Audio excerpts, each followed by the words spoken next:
Awakened ones, today we will dive deeply into the true meaning of renunciation and spiritual awakening, inspired by the teachings of Jesus.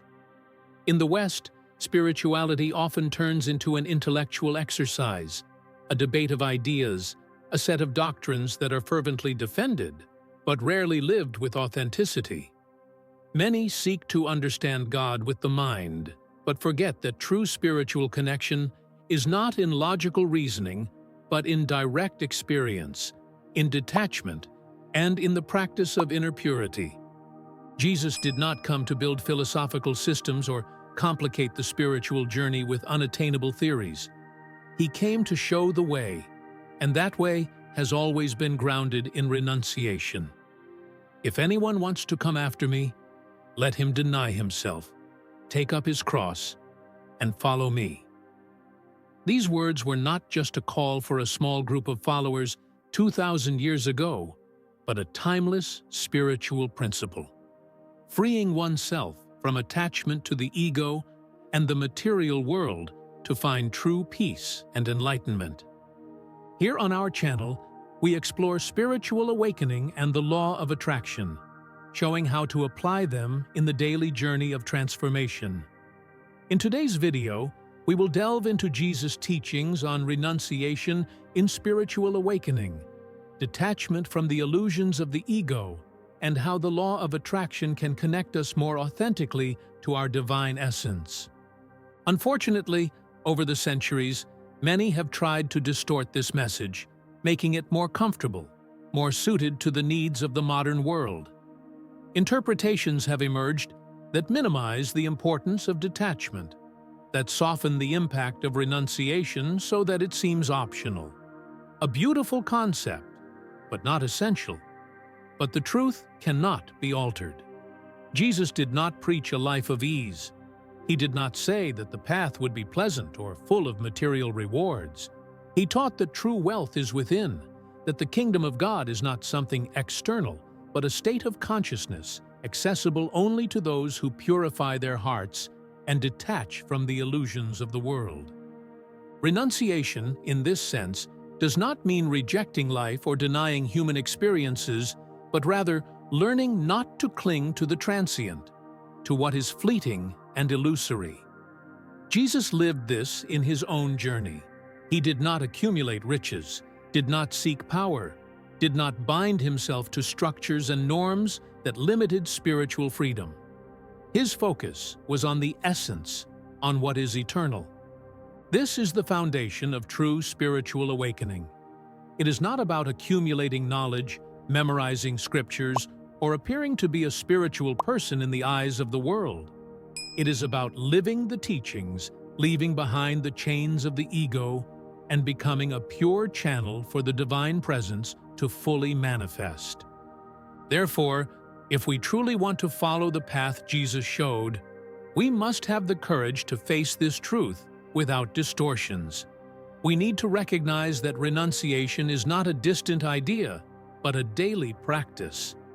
It is abandoning the desire for control, the endless search for external validation, the attachment to material goods, and the identities we build throughout life. It is accepting that spiritual freedom does not come from what we possess, but from who we are in our essence. Jesus showed us that light can only shine fully when the darkness of the ego is dissolved.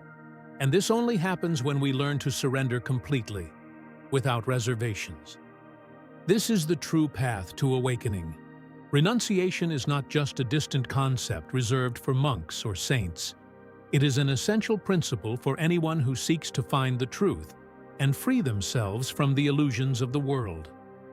Jesus taught that true spiritual fulfillment is not in accumulation, but in surrender, not in control, but in letting go. He warned us about the dangers of attachment to possessions, the ego identity, and the emotional ties we create around who we believe we are.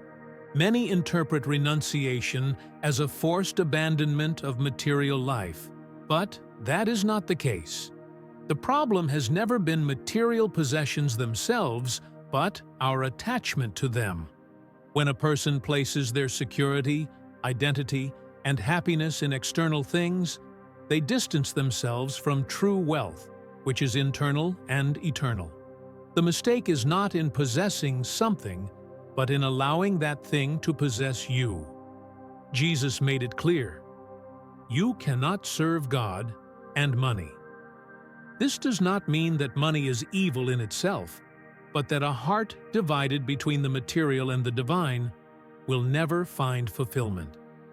Beyond attachment to possessions, another great obstacle to awakening is the ego.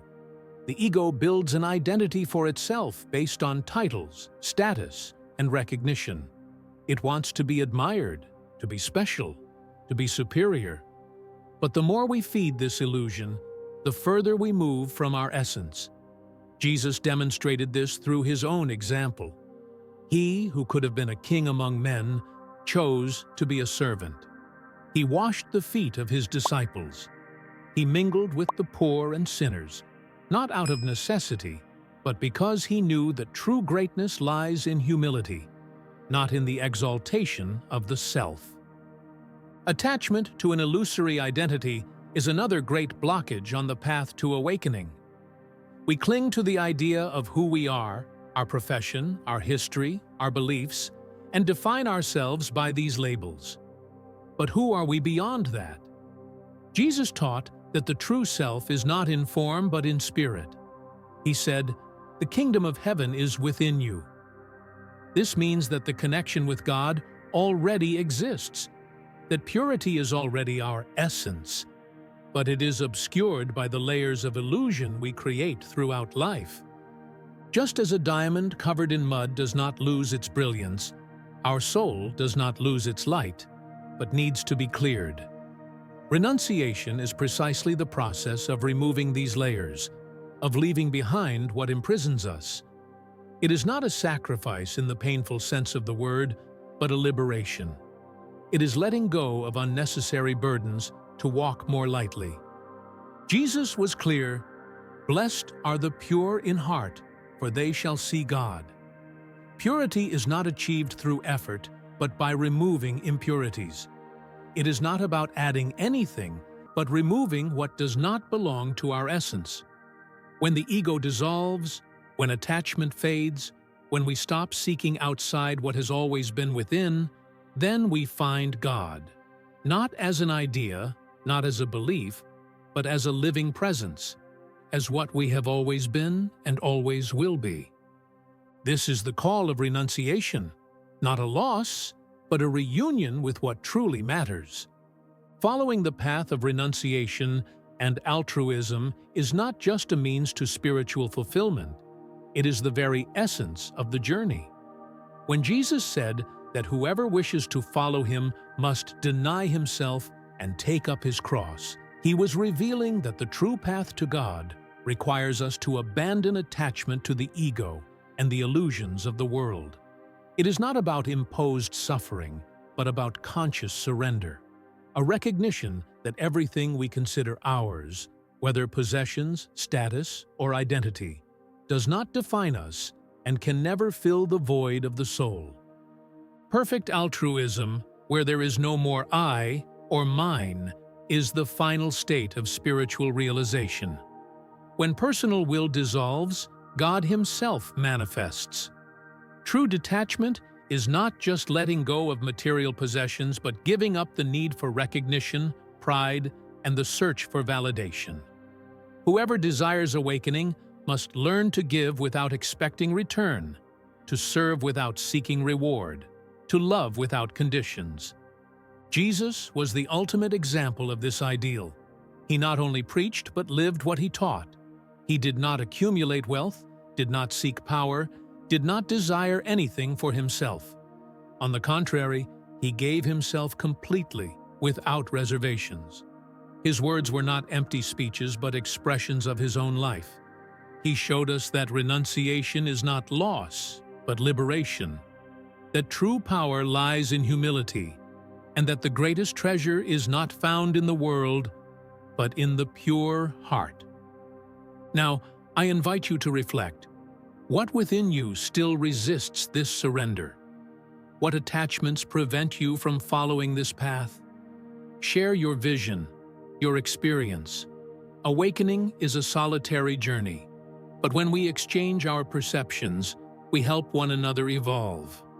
If this message resonated with you, like and share it so more people can access this reflection. Together, we walk toward the truth.